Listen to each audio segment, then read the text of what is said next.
Allah Subhanahu wa taala.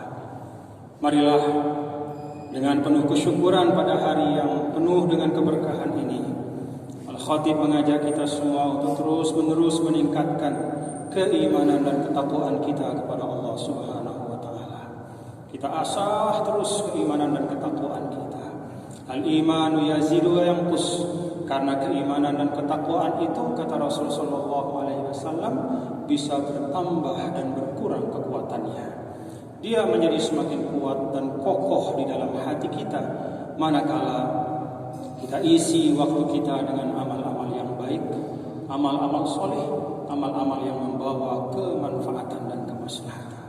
Sebaliknya, iman dan takwa itu akan lemah, bahkan bisa jadi akan mati cahayanya di dalam hati kita apabila kita melewatkan kehidupan di dunia ini di dalam hal-hal yang tidak bermanfaat, apalagi di dalam hal yang membawa kemudaratan baik untuk diri sendiri apalagi untuk orang lain. Jamaah yang dirahmati Allah, di dalam Islam ada 5 hal yang disebutkan oleh para ulama sebagai ad-daruriyatul khamsah.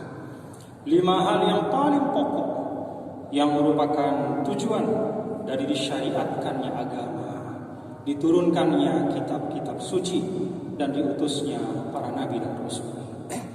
5 hal itu adalah: yang pertama, hifzuddin, memelihara agama. Yang kedua, hifzun nafs, memelihara nyawa dan jiwa.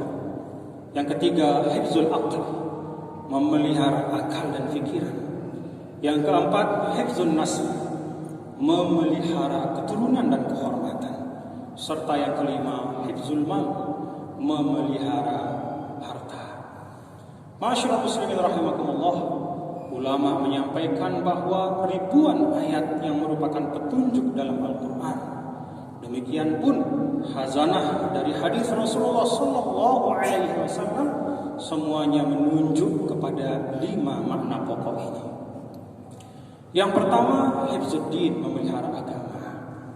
Karena itu, ma'asyiral muslimin, kita diminta untuk berdakwah, menegakkan amar ma'ruf nahi munkar, supaya cahaya agama itu hidup di tengah-tengah kita sebagai suatu masyarakat. Tidak hanya berupa keyakinan, tetapi juga terwujud di dalam ucapan, sikap, perilaku dan interaksi kita di dalam masyarakat.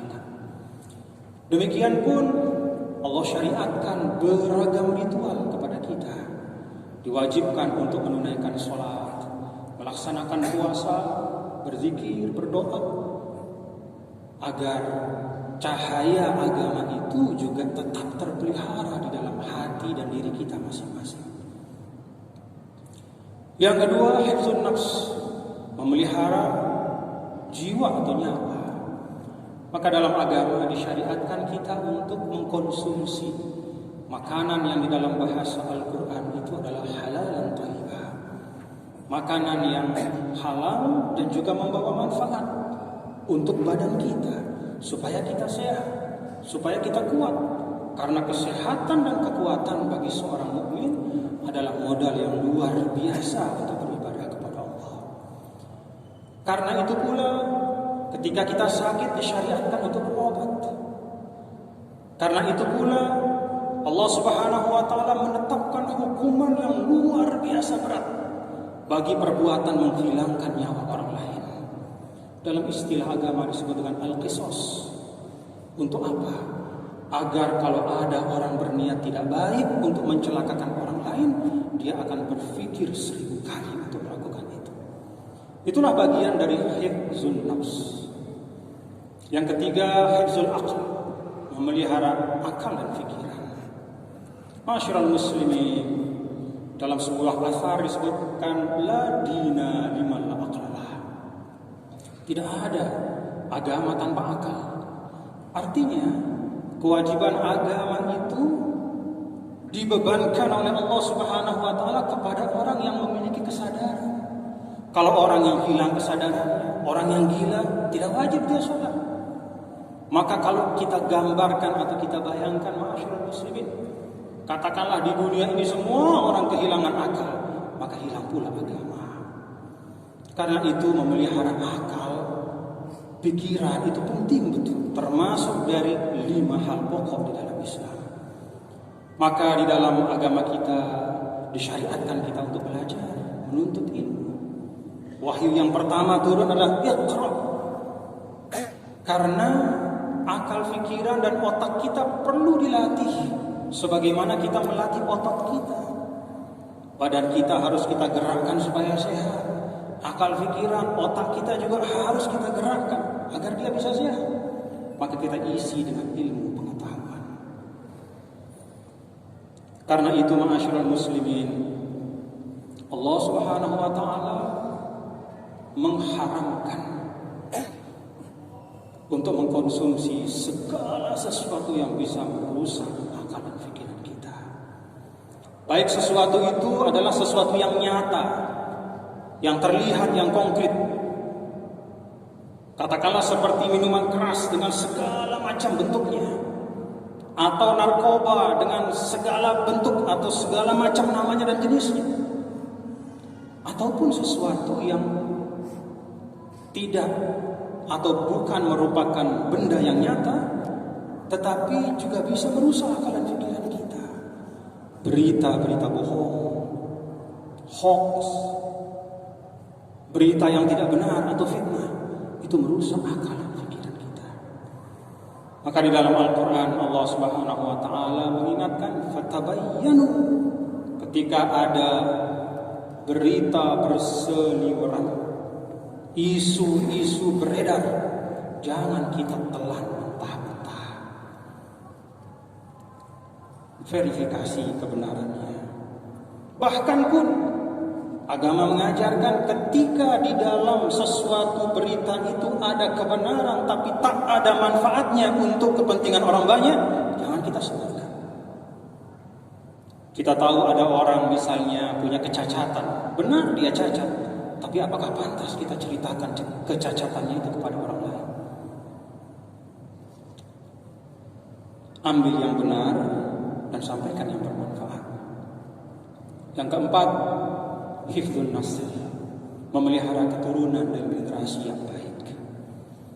Maka di dalam Islam pernikahan itu disyariatkan antara seorang laki-laki dan perempuan. Bahkan Rasulullah SAW menyampaikan, an-nikahu sunnati, nikah itu sunnah, itulah jalan yang terbaik.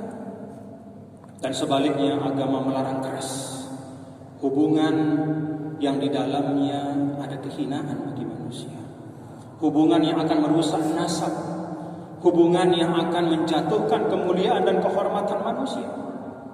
Karena itu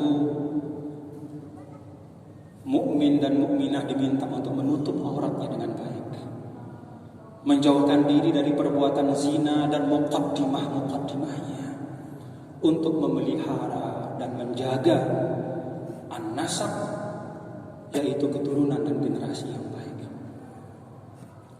Dunia tidak akan mungkin mampu menjadi tempat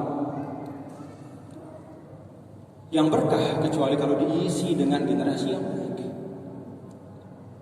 Dan yang kelima, hifzul mal, memelihara harta.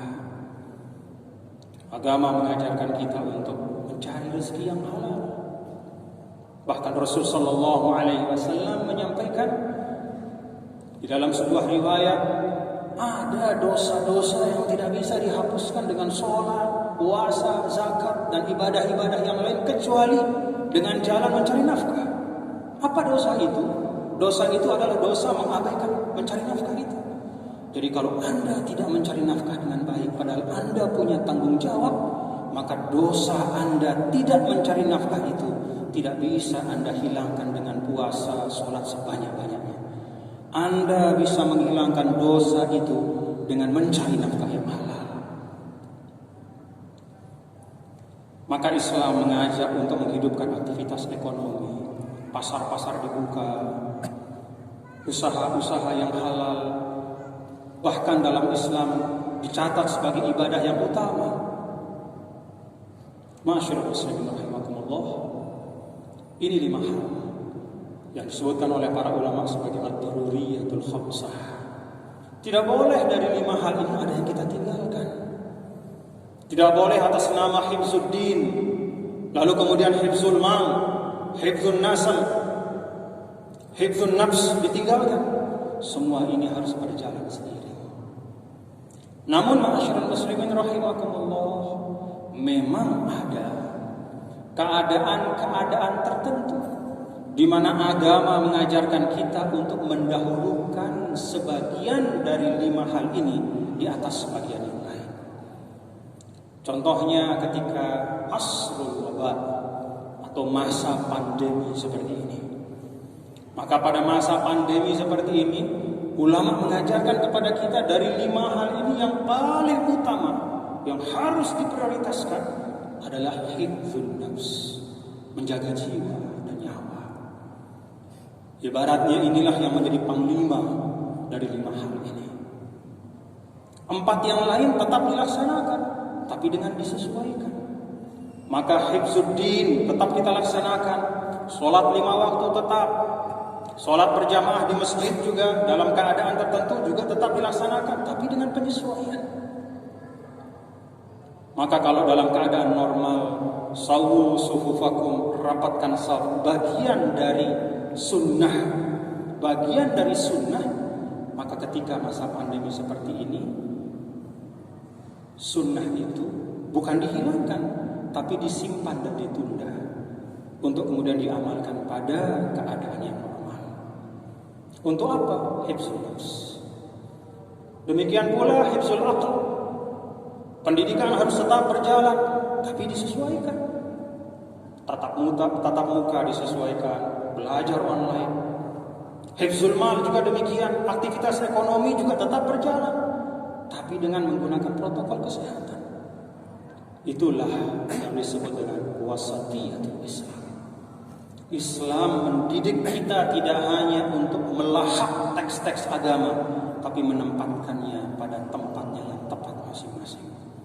Wa kadzalika ja'alnakum ummatan wasata. Demikianlah kami jadikan kalian semua, kata Allah Subhanahu wa taala, sebagai umat pertengahan. Di dalam kata pertengahan itu ada makna keadilan, proporsionalitas, moderasi dan kebaikan. Semoga Allah Subhanahu wa taala menjadikan kita sebagai umatan wasata yang mampu menempatkan semua perintah-perintah Allah pada tempatnya dengan cara yang sebaik-baiknya. Semoga Allah Subhanahu wa taala menjaga dan melindungi kita dalam masa pandemi ini. Kita melewati masa yang sulit ini insyaallah dengan tetap menjaga iman dan Islam kita, menjaga kesehatan dan keafiatan kita. Amin amin ya rabbal alamin. Inna ahsanal mawa'idh syafiyah kalaman la takhfa 'alal khafiyah. Allah Subhanahu wa taala yaqul wa biqaulihi yahtadil muhtadun. A'udzu billahi minasyaitonir rajim. Bismillahirrahmanirrahim. Wal 'asri innal insana lafi khusr illa alladziina aamanu wa 'amilus shalihaati wa tawassaw bil haqq wa tawassaw bis sabr. Barakallahu li wa lakum.